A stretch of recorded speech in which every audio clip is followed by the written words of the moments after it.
ariko kubera ukuntu Haruna ashaje hari igihe njya mbona asa nka bijeyo bishe. Hanyuma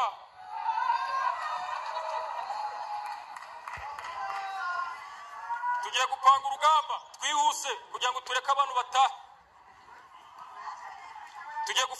Tugiye gushaka uburyo dufata entertainment. Birumvikana sikoye?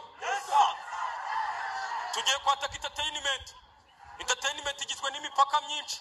Hari umupaka wa ngira ngo murabibona hanga ku ikarita, hari umupaka wa gospel hanga nago twanyura ngo bikunde. Ariko hano hasi murabibona mu majyepfo hari umupaka wa hip hop uhana imbibi n'umupaka w'itabi. Naho kwaca ntibyakunda. Muri kubibona?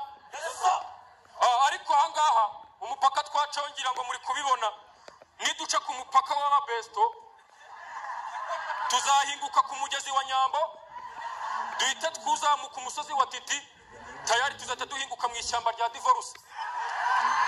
Muri kubibona siko? Tugere mu murwa mukuru wa Miss Muheto.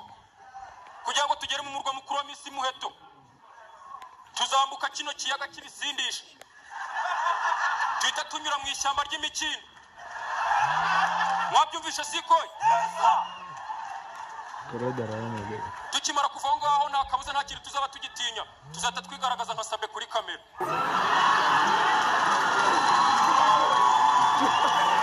Wewe